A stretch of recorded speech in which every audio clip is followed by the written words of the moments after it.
السلام عليكم ورحمة الله وبركاته. ازيكم يا حبايبي؟ عاملين ايه؟ يا رب تكونوا بخير.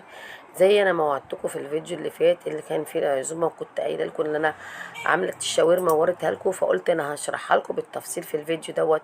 دي بقى مش شاورما سوري، ولكن لا، شاورما مصري على الطريقة المصرية. طبعا الشاورما السوري عملناها كذا مرة، هي بتختلف حاجات بسيطة بين الشاورما المصري وبين الشاورما السوري. وزي ما احنا شايفين كده، حمرت جنبيها بطاطس. البطاطس دي انا سلقها بقشرها وبعدين قطعتها وبعدين حمرتها وحطيت عليها بهارات مختلفة. تعالوا نشوفوا عملنا ايه. انا تبلت الشاورما دي بقى لها ساعتين اهوت. حطيت عليها بهارات لحمة، وحطيت عليها ملح وفلفل وخل، ربع كوبايه خل، ربع كوبايه خل او فنجان خل صغير. تمام يا حبايبي، معلقتين سكر حلوين كده. لو انت عندك بهارات شاورما جاهزه تحطيها برضو عليها. هي كده بقى لها ساعتين، اتبلت كويس قوي قوي قوي. هركنها كده على جنب بقى. هنا عندي انا سلقه بطاطس، جبتها غسلتها كويس قوي وبقشرها، ورحت ايه مقطعاها كده شرايح صغيره كده، وخدتها نص غلوه. ليه بقى؟ عشان انا هعملها على هقليها دلوقتي، بس هصفيها من الميه، احطها طبعا في الطبق كده واصفيها. صفيتها، انا صفيتها يا حبايبي. بس هو بصوا يا بنتي، اللي مقطعاها هي المفروض تتقطع تخينه شويه عن كده. فانا دلوقتي صفيتها من الميه، هحطها في الزيت. احطها كده في الولايه بتاعت الزيت اهي. هتاخد بقى ايه، تتسلق كده شويه. هروح بقى هنا على النار عشان نعمل الشاورما. عندي هنا طاسه على النار، هسخنها كويس قوي. ولعت بقى على النار عشان الطاسه تسخن. واول ما تسخن كويس هبدا احط حته ليا. عندي كده حته ليا، شايفين يا حبايبي كده؟ حته ليا يكون عندي كده، هي دي بقى اللي بتديها الطعم والنكهه. استنى بقى كده لما الليا تبدا تسيح شويه كده، بقى الليا بدات ريحتها تطلع وتسيح. هبدا بقى ايه، احط عندي البصله. طبعا البصل مقطعينه كده جوليان. هنبدا ان احنا ايه نشوح كده البصل لحد برده ما ياخد تتبيله. الريحه بقى يا بنات ما اقولكوش على جمالها وريحتها، ريحتها جميله جدا. لسه ما حطيتش بقيه الحاجه. شايفين هنا بقى البصله كده تاخد تتبيله بس صغيره. طبعا كل ده الطاسه بتسخن اكتر واكتر. ليه بقى؟ عشان انا عايزه احط الشاورما بتاعتي تتقفل المسام بتاعتها بسرعه، تتقفل المسام بتاعتها بسرعه. ادي كده انا شوحت البصله، بدات ريحتها تطلع. هحط بقى ايه، هحط الشاورما بتاعتي كده اهو. طبعا حته اللية دي هتودي الشاورما في حته تانية خالص. انا دلوقتي بحط الشاورما بس بصفيها من الصوص بتاعها، وبعد كده هزود عليها صوص عشان هو ده اللي هتستوي فيه. شايفين يا حبايب قلبي اهو كده. هنا الشاورما بتاعتي هقلبها، ما اقلبهاش كتير، اسيبها كده لحد لما الاقي اللحمه المسام بتاعتها اتقفلت وبدات تغير لونها. الشاورما يعني حته ليا وخل وحبه سكر وبهارات بقى اللي بتحبيها حطيها عليها. هنا طبعا الشاورما بقى لما تستوي هتحطيها في كايزر، تحطيها في عيش سوري، هتاكليها في عيش بلدي، اللي يعجبك اعمليه. فانا بس بوريكي كده طريقه الشاورما السهله اللي تديكي ريحه وطعم حلو. زي ما احنا شايفين بقى بدات الشاورما لونها يتغير معايا والمسام بدات تتقفل.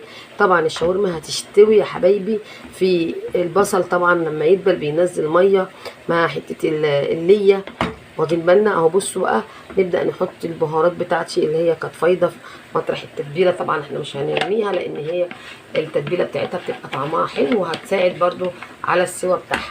هنيجي برده هنا مقطعين طماطم قطع صغيره كده، برده هنحطها عشان الطماطم هتكمل سوا اللحمه اهو. شايفين يا حبايبي؟ عايزه تحطي بقى فلفل حامي معاها حطي، عايزه تحطي فلفل بارد، عايزه اللي انت عايزاه حطيه، مش عايزه تحطي خالص فلفل براحتك اهو. نبدا بقى ايه نقلب علشان الطماطم ديت زي ما احنا شايفين هتنزل برده العصاره بتاعتها وهتخلي الشاورما بتاعتي تستوي. بصوا الالوان جميله ازاي وحلوه ازاي. دي بقى تعمليها في عشاء لاولادك، في غدا، سندوتشات جميله جدا، في الرحلات ممكن برده تديها لهم في اللانش بوكس على فكره، في الجامعه لجوزك في الشغل. لان طبعا سندوتشات الشاورما لا يعلى عليها، لا يعلى عليها. شايفين يا حبايب قلبي؟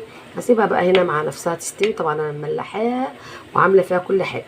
دلوقتي في الوقت ده كده لو كانش عندك كمان سكر، قصدي عندك تحطي معلقه عسل اسود او عسل ابيض، بيدي نكهه جميله قوي. ما عندكيش حطي سكر، فانا حطيت سكر. وكمان يا سلام لو عندك كوبايه زبادي تبقى احلى واحلى واجمل. ريحتها بقى بصوا جايبه اخر الدنيا، صحيح زي ما بيقول، جميله، ريحتها جميله قوي. اسيبها بقى واغطي عليها كده واغطي عليها واسيبها تستوي وارجع لكم تاني. احنا شايفين بقى كده الشاورما بتاعتي خلاص استوت طبعا اهو. بتدوقيها طبعا قبل ما تقدميها، جميله. هفش بقى عليها على النار وتعالى اقول لكم هنعمل ايه. انا سايبه فيها شويه صوص كده عشان تبقى جوسي وحلوه وتقدري تغمسيها، لان انا مش عندي كايزر ولا عيش شاورما ولا عيش صاج ولا عيش سوري ولا اي حاجه. احنا هنعملها ناكلها ايه بالعيش، وممكن تعملي كمان شويه مكرونه، فدي تبقى اكله كامله. وكمان هوريكم حاجه كمان يا ولاد. شايفين بقى البطاطس بتاعتي؟ بصوا مقرمشه وجميله. هسمعكم صوت القرمشه، سامعين صوت القرمشه؟ شايفين؟ هي المفروض كانت كلها تتقطع تخينه كده، بس انا بنتي قطعتها رفيعه. بصوا بقى لما القشر كمان اتحمر طعمه جميل جدا جدا. احنا مش هنكتفي بكده، لا ده انا عملت لها بقى خلطه كده جميله. كمون، فلفل، فلفل اسود، ملح، شويه كركم. شايفين يا حبايب قلبي؟ هنقلب بقى كده اهو التتبيله الجميله دي، وتبداي تحطيها على البطاطس بتاعتك. هتدي طعم وريحه جميله قوي قوي قوي زي ما احنا شايفين، بتبقى حلوه جدا جدا. شايفين يا حبايب قلبي البطاطس بقى بتاعتك كده؟ سامعين صوت القرمشه؟ بتبقى جميله. هنا هنيجي جنب على الشاورما هحط بقى ايه شويه كده بقدونس فريش، يدي طعم ويدي ريحه ومنظر كمان، يعني مش طعم وريحه بس، لا ومنظر كمان. واحط برده على شويه البطاطس برده بتاعتي كده شويه كده تزويق كده اهوت. وكمان ممكن تحطي جنبيها كاتشب، ممكن تحطي جنبيها مايونيز.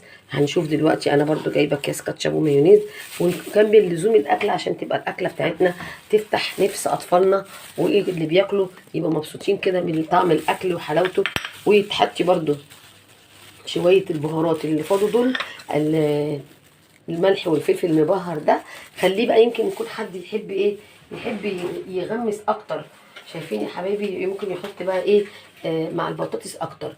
ادي هنا المايونيز بتاعي، حط كده كيس مايونيز، كيس كاتشب. اللي عايز يحط كاتشب يحط، واللي عايز يحط مايونيز يحط، وتبقى اكله جميله وهنيه وحلوه. وادي بصوا الوجبه هتفتح النفس. شوفي انت بقى لو رحتي تاكلي سندوتش شاورما بتاكليه بكام في الشارع؟ بتاكلوه بكام يا حبايبي؟ بصي طبق البطاطس الجميل دوت الحلوه ديت تفتح النفس، وطبق الشاورما العسل ده القمر ده. وعندي هنا شويه البهارات لو حبيتي تزودي معاكي تاكلي، عايزه تحطي مخلل، عايزه تحطي بهارات. بصوا يعني الاكله دي جميله جميله جميله وريحتها حلوه قوي وتفتح النفس وبسيطه وعلى قد الايد. دي برضو اكله ممكن تعمليها لاولادك زي ما قلت لك، في عشاء، في فطار، في غدا، في رحله، في مدرسه، في اي حاجه. الشاورما دي طبعا حلوه وتستخدميها زي ما قلت لكم، ممكن في العيش البلدي، ممكن في عيش فينو، ممكن في كايزر، ممكن في عيش الصاج. يا رب الاكله تكون عجبتكم يا حبايبي. شايفين الجمال والحلاوه؟ تنسونيش بقى في دعوه حلوه مع لميس امال كده من عندكم كده من قلبكم. وانا كمان والله بدعي لكم ربنا يا رب يخليكم ليا وتفرحوني دايما بتعليقاتكم الجميله.